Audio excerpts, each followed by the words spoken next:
ነፍሴ ወደደችሽ ጥሩነትሽን አውቃ የዓለም መድኃኒት ፈዋሽ ነሽ ሙዚቃ የህይወቴን ጣዕም ያዋዛው ቃናሽ ነው ሙዚቃ ካንቺ ጋር መለያየት ሞት ነው ብሎ እንደተቀኘው ታላቁ የሙዚቃ ንጉስ ጥላሁን ገሰሰ ከሀገር አሜሪካ ማጸን የወጣውም ሮበርት ጆንሰን ሙዚቃ ካንቺ ጋር ከመለይ ብሎ የተወደደችውን ነፍሱን ለተጠላው ሰይጣን አሳልፎ ሸጣት። በአሜሪካ የሙዚቃ ዓለም ታሪክ ውስጥ ሚስጥር ሆነው ከዘለቁ ሙዚቀኞች አንዱ ጥቁር አሜሪካዊው ሮበርት ጆንሰን ሲሆን እንዴት እንደሞተ ሳይሆን ሞቶ መገኘቱ እንዴት ታምረኛ የብሉስ ሙዚቀኛ እንደሆነ ሳይሆን አንዳች ቦታ ሄዶ ከተመለሰ በኋላ እጅ በአፍ የሚያስጭን ሙዚቀኛ መሆኑ ጊታር የት እንደተማረ እንኳን ሳይታወቅ ጊታርን እንደ እጅ መዳፏን ቀርቅቦ ማውቁ ሞቶ ራሱ እስከ ዛሬዋ ቀን ድረስ የት እንደተቀበረና በምን እንደሞተ አንዳች ፍንጭ ያልተገኘለት ሚስጥረኛ ሙዚቀኛ ሆኖ ዘልቋል። ነፍሱን ለሰይጣን ሸጣት ተብሎ ከተወራ ጊዜ አንስቶ ባቀነቀናቸው ሙዚቃዎቹ እስከ ሰይጣናዊው ዓለም ጋር ያለውን ግንኙነት በሚያሳይ መልኩ የበዙ ነገሮችን አድርጓል። ከዚህም መሃል ሜን ደ ዴቪል የተሰኘው ሙዚቃ የሚጠቀስ ሲሆን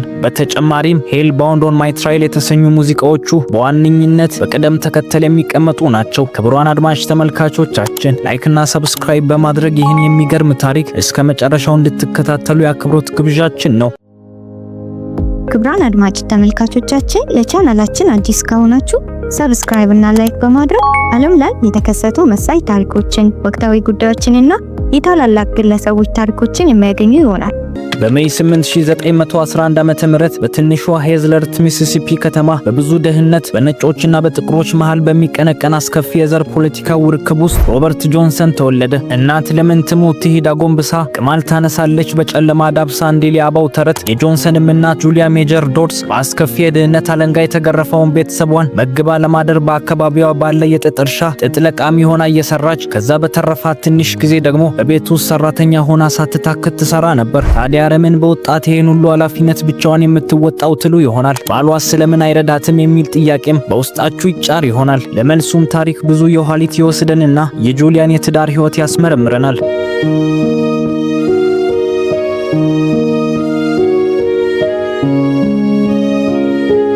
ጁሊያ መጀመሪያ ያገባችው ሰው ቻርልስ ዶድስ ይባላል። ከሱም ጋር ጎጆ ቀልሰው እየኖሩ 10 ልጆችን ማፍራት ቻሉ። ታዲያ የሰው ልጅ ህይወት መንገድ ደልዳላ ሜዳ አይደለምና ቻርልስም ትልቅ ችግር ገጠመው። ቻርልስ ከነጭ አሰሪው ጋር ክርር ወዳለ ግጭት ይገባል። ጊዜው ጥቁር ነጭን ቻርልስ በተጣላበት ልክ ለመጣላት የማይፈቅድ ነውና ቻርልስ ከመሞት ብሎ የወለዳቸውን 10 ልጆች በእናታቸው ጫንቃ ጥሎ ወደ ሜምፊስ እግሬ አውጪኝ ፈረጠጠ። በዚህም መሃል ብቸኝነቷን የተመለከተ ኖ ጆንስ የተባለ ሰው የጁሊያ ፍቅረኛ ሆነ። ከኖ ጆንሰንም ጁሊያ የዓለማችንን የሙዚቃ ፈርጥ ሮበርት ጆንሰንን ወለደች። ነገር ግን የአባትነትን ፍቅር ሊያጣጥም እድል ያልተሰጠው ሮበርት በልጅነቱ አባቱ እናቱን ጁሊያን ጥሎ ይጠፋል። 11 ልጆቿን ብቻዋን ማሳደግ ያልቻለችውም እናት አንዴ አክስቴ ቤት፣ አንዴ አጎቴ ጋር፣ ደግሞ አንዴ አባቴ ቤት እያለች ሮበርትን አሳደገች። የጆንሰን እናት ብዙ ጊዜዋን ቁጭ ብላ ከልጆቿ ጋር የእናትና የልጅ ቅርርብ ከማድረግ ይልቅ ገንዘብ ለማግኘት ረጅም ሰዓት በመስራት ታሳልፋለች። ይህ እውነታ ሮበርት በፍጥነት እንዲበስልና የራሱን የገንዘብ ምንጭ እንዲፈልግ ይገፋፋዋል። በዚህም መሃል በሜዳ ላይ ሰዎች ሲዘፍኑ በየአካባቢውን ባንዶች ሲሰባሰቡና የቤተ ክርስቲያን አገልጋዮች ዝማሬዎችን ሲዘምሩ ይሰማ ነበርና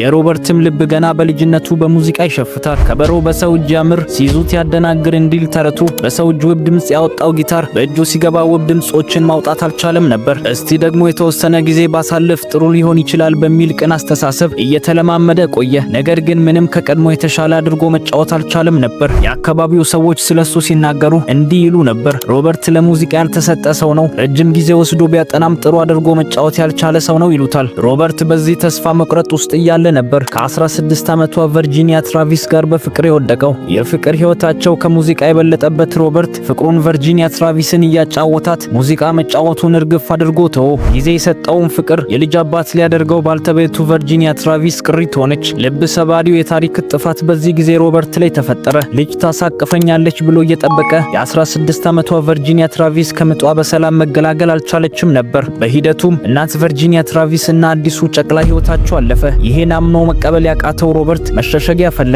ታዲያ በዚህ መሃል ድሮ የጣላትን ሙዚቃ ከሐዘኑ መደበቂያ ሊያደርጋት ቆረጠ። የነፍሴን ሲቃ ልቃኘው በቃ ልቃኝ ተውኝ አሁን ላዚም ሙዚቃዬን ያውጣልኝ ስቃዬን ያለው ሮበርት ሐዘንና ምሬቱን ሊያንጎራጉርባት ጊታሯን ጨበጣት። ለጎረቤት ለዘመድ አዝማድ ሳይናገር ሮበርት ከተማውን ለቆ ጠፋ። ቤተሰብ በየከተማው ወንድማማቾቹ ቢያስፈልጉትም ቄሱም ዝም መጽሐፉም ዝም እንዳሉት አበው ሮበርትን አየው የሚል ጠፋ። ነገር ግን ሮበርት ከመጥፋቱ በፊት ለአንዲት ዴቪል ብሉዝ ለተባለች ሴት እንዲህ ሲል ነግሯት ነበር። አንድ እጅግ በጣም ሀብታም የሚያደርገውን ነገር እንዳገኘና ወደ ቦታው እንደሚሄድ ነግሯት ነበር። ነገር ግን ምን እንደሆነ ወዴትም እንደሚሄድ አንዳች ነገር አልተናገረም። ታዲያ ሚሲሲፒ ዴልታ የጠጠር ሻዎች መገኛ ቦታ አይደለችም። ብዙ የጥንቆላ ታሪኮች የሚሰሙበት ነፍስ ስለሚቀበሉ መናፍስታት የሚወራበት ከተማ ነውና ለሰይጣናዊ ልምምዶች እጅግ በጣም ቅርብ ናቸው። ከወራት መሰወር በኋላ ወደ ከተማይቱ የተመለሰው ሮበርት ጆንሰን ድሮ ጊታር የሚገዘግዘው ሮበርት ሳይሆን የወቅቱ ሰዎች እንደሚሉት በሁለት እጅ ሲጫወት ሁለት ሰዎች በአራት እጃቸው እየተጫወቱ እንዳለ ነው የሚሰማው ይሉ ነበር። ኮሊብሬ እንደሚለው ከሆነ ሮበርት አንድም ቀን ጊታር በእጁ ይዞ ሲለማመድ ያየ ሰው እንደሌለና ለወራት ተሰውሮ ከተመለሰ ጊዜ ጀምሮ ግን ጊታር አጫወቱ እጅግ በጣም ድንቅ እንደሆነ የከተማውም ሰው ሁሉ በመደነቅ እንደሚያየው ተናግሯል።